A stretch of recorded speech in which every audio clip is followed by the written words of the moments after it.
di bawah salju, menemukan seorang bayi. Melihat dari pakaiannya mengetahui bayi itu berasal dari keluarga kaya. Kemudian ia membawanya pulang dan memberikannya kepada istrinya untuk dijaga. Menunggu orang tuanya yang kaya untuk datang menjemputnya. Lalu menginginkan bayaran. Menunggu. 10 tahun pun berlalu. Di bawah penjagaan ibunya, Remy tiap hari di sawah, bermain dengan riang, menikmati masa muda yang indah. Tapi tidak lama kemudian, ia bertemu dengan suatu masalah.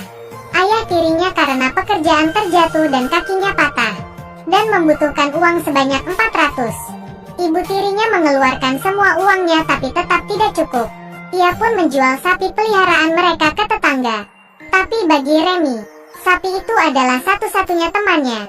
Kemudian di tiap malam, ia akan diam-diam pergi melihatnya, memeluknya sambil bernyanyi. Dan hari ini muncul seorang pria tua asing. Ia juga mendengarnya lumayan lama. Menunggu Remy itu membalikkan badan, ia terkejut dan langsung pulang ke rumah. Ayah tirinya yang serakah juga pulang. Dia menyalahkan semua kegagalannya ke Remy. Ia tidak memiliki uang untuk pengadilan. Itu semua karenanya. Ia berpikir untuk mengirimnya ke rumah panti asuhan dan berkelahi dengan istrinya. Remy yang masih kecil hanya bisa mendengarnya. Keesokannya ibu tirinya mengatakan asal mula dirinya dan mengembalikan pakaian bayi kepadanya, menyuruhnya untuk pergi meminta bantuan pemerintah. Dengan begini ia pun mengikuti ayah tirinya ke sebuah kota. Tapi ia yang peka langsung merasa ada sesuatu yang tidak benar. Ayah tirinya ingin membawanya ke panti asuhan. Ia mendorong ayah tirinya dan langsung kabur. Kemudian bersembunyi di suatu toko. Tapi ayah tirinya membawa segerombolan orang dan menangkapnya. Saat itu pria tua berkata, dia meminta ayah tiri untuk duduk, mengatakan dirinya seorang seniman, ingin mempekerjakan anak kecil itu untuk tampil dengannya dan mendapatkan simpati orang-orang. Biayanya $30 selama setahun. Ayah tirinya pun langsung setuju. Dengan begitu Remy pun dibawa pergi oleh pria tua. Di saat melewati rumahnya, dia sekuat tenaga meneriaki ibunya. Tapi ibunya dipeluk erat dan hanya bisa melihat kepergiannya. Sedangkan kehidupan Remy pun mulai berubah. Mereka tiba di suatu kota. Pria tua dengan cepat memberikan Remy pakaian baru dan sepatu baru. Ini juga menghabiskan tabungannya. Hanya bisa makan roti di tepi jalan.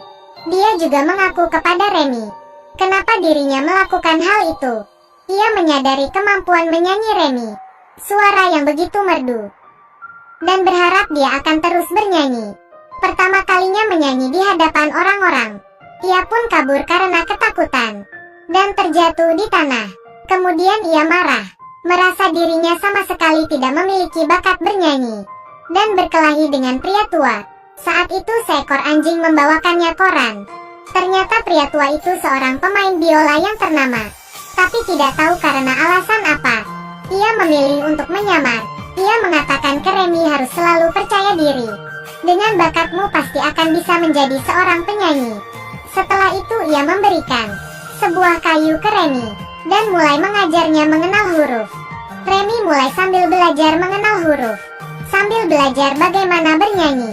Akhirnya setelah 3 bulan, ia menuliskan sebuah surat selama hidupnya dan menyampaikan kepada ibunya bahwa dia dalam keadaan aman. Ia juga mengatasi rasa takutnya. Matanya yang ditutupi kain pun dibuka, dan ia melihat dunia, memiliki suara yang indah.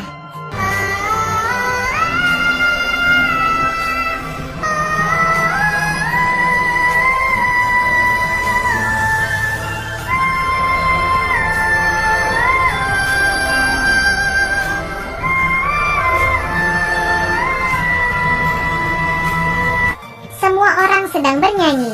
Remy akhirnya bisa mengatasi rasa gugupnya. Dan hal ini pun membuatnya dengan mudah diundang berbagai orang untuk menampilkan nyanyiannya. Hal ini membuat mereka menghasilkan banyak uang. Intinya adalah di sini, ia bertemu dengan seorang gadis. Ia karena sakit hanya bisa duduk di atas kursi. Tapi matanya seperti ada suatu sihir yang langsung menarik perhatian Remy. Remy pun berbaur dengannya dan bercanda riang. Hal ini membuat orang tua gadis itu merasa berterima kasih, karena mereka sudah lama tidak melihat gadisnya begitu bahagia. Kemudian di saat yang begitu bahagia, hal buruk pun tiba. Hari ini di suatu pertunjukan kota, dengan alasan tidak ada izin menampilkan pertunjukan, polisi menangkap pria tua, dan Remy membawa binatangnya kabur. Ia mencari si gadis untuk meminta pertolongan. Di bawah bantuan orang tua sang gadis, hakim menyuruhnya untuk mengakui identitas aslinya. Dengan jujur maka ia akan dilepaskan. Tapi pria tua itu bersikeras untuk tidak mengakuinya. Ternyata dalam hati si pria tua hanya ada bisnis anaknya demi membiarkannya untuk cepat pulang, menyalakan lilin di rumah. Tapi hari ini lilin jatuh dan membuat kebakaran. Istri dan anaknya mati terbakar. Saat itu ia pun memutuskan untuk menyamar dan tidak akan tampil lagi, menjadikannya sebagai hukuman. Dengan begitu ia dihukum 2 bulan di penjara. Remy juga untuk sementara tinggal di rumah sang gadis. Sang gadis tanpa sadar menyadari pakaian bayi Remy. Lalu ia mengatakan asalnya kepada sang gadis. Hubungan keduanya semakin lama semakin baik, dan orang tua sang gadis sangat senang. Akhirnya pria tua keluar dari penjara. Ia ingin membawa pergi Remy untuk melanjutkan perjalanan. Tapi ibu sang gadis ingin Remy untuk tetap tinggal dan menjadi pengurus rumah menemani anaknya. Hal ini dapat menyia-nyiakan bakat menyanyi Remy. Pria tua mengatakan dengan kemampuan Remy, dia suatu hari pasti akan menjadi penyanyi, dan sukses lalu datang melamar sang gadis. Tapi ibu sang gadis sama sekali tidak percaya. Dia sama sekali tidak bisa membayangkannya Remy bisa menjadi penerus keluarga kaya. Akhirnya Remy memutuskan untuk mengikuti pria tua pergi ke tempat yang lebih ramai, dan berjanji dengan sang gadis ia pasti akan kembali melihatnya. Tapi di saat pria tua memasuki hutan, ia terinfeksi TBC berat. Melewati perjalanan yang panjang, daya tubuhnya semakin melemah, hingga monyet kecil pun juga sakit. Kemudian mereka tiba di suatu hotel. Mereka mengeluarkan biaya untuk monyetnya cek dokter. Dokter mengingatkan pria tua itu juga harus melakukan pengobatan. Tapi uang mereka dari awal sudah habis. Demi mengumpulkan uang, ia akhirnya memutuskan mengeluarkan kembali biolanya. Dan di hotel, ia mengadakan suatu pertunjukan. Melodi yang indah ini mengejutkan semua bangsawan yang hadir. Tapi uang yang dikumpulkan masih tidak cukup. Saat itu seorang wanita menghampirinya. Dia mengenali pria tua itu dan menghargai keputusannya untuk menyamar, bahkan memberikannya emas, berharap dia bisa membantunya melewati kesusahan ini. Di saat mereka kembali ke kamar, monyet kecil sudah mati. Hal ini membuat Remy sangat sedih. Ia menguburnya di dalam hutan. Penyakit pria tua ini tidak bisa diulur lagi. Tapi hari ini Remy menerima sebuah surat kiriman dari sang gadis. Ia mengatakan dia sudah menemukan orang tua kandung Remy. Ternyata di saat mereka pergi, sang gadis menyadari pakaian bayinya dan Remy ternyata sama. Bahan kain seperti ini hanya keluarga bangsawan yang memilikinya. Ibunya kaget setelah mengetahui hal tersebut.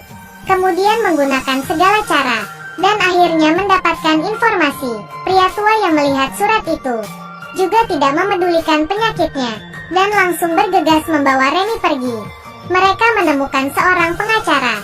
Setelah melihat pakaian bayi itu, ia langsung mengetahui identitas Remy dan bersiap membawanya kembali ke istana untuk bertemu orang tuanya. Remy turun dari kereta dan tiba di depan istana. Dari istana keluar 3 orang.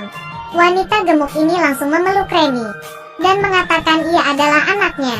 Benar-benar di luar dugaan, dan mereka sama sekali tidak terlihat seperti bangsawan. Dalam istana juga sangat berantakan.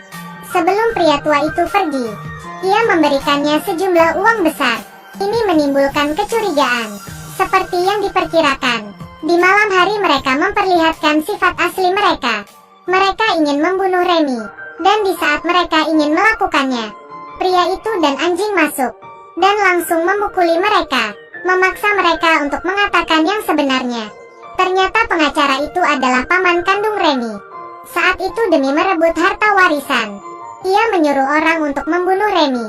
Tapi karena pembunuh itu tidak tega, ia membawanya sejauh mungkin ke Paris dan memotong simbol di pakaiannya, lalu membiarkannya di bawah salju. Pria tua pun menanyakan tempat tinggal orang tua kandung Remy. Lalu mereka pun berangkat. Di perjalanan mereka diterpa badai salju. Sekuat tenaga menahan dingin mereka perlahan-lahan melaluinya. Kemudian bersembunyi di suatu tempat untuk saling menghangatkan. Situasi seperti ini mereka juga susah untuk melanjutkan perjalanan. Kayu bakar habis terbakar. Dia hanya bisa memeluk Remy ke dalam pelukannya, menggunakan tubuhnya untuk menghangati Remy. Hingga anjing membawa orang untuk menemui mereka. Pria itu sayangnya sudah meninggal. Ia menggunakan dirinya untuk melindungi Remy. Di saat Remy siuman, ia melihat seorang wanita yang cantik. Ia adalah ibu kandung Remy. Dan di saat itu pamannya datang, mengatakan Remy hanyalah seorang penipu untuk menghalanginya. Tapi ibunya Remy melihat barang-barang Remy, mengetahui ia benar-benar anaknya. Keduanya pun akhirnya bisa bertemu. Dan pamannya yang sangat jahat juga mendapatkan hukuman. Kemudian ia mengukir nama asli pria tua di kuburannya, Vitalis. Kemudian ia pulang ke rumah ibu tirinya dan memberikannya uang agar dia bisa melalui kehidupan yang baik. Beberapa tahun kemudian Remy sudah menjadi seorang paman dan membangun sebuah panti asuhan. Tiap kali Guntur, dia akan menceritakan ke anak-anak tentang kisahnya dan gadis yang dulu ia temui. Saat ini juga dengan tenang tidur di sampingnya. Film ini didasarkan pada mahakarya Prancis, Anak Yatim Mengembara, suatu cerita yang mengharukan dan memberikan hal positif. Kehidupan penuh dengan hal yang tidak diketahui. Hanya bisa terus melaju ke depan menghadapi bahaya, baru bisa mendapatkan suatu kesempatan.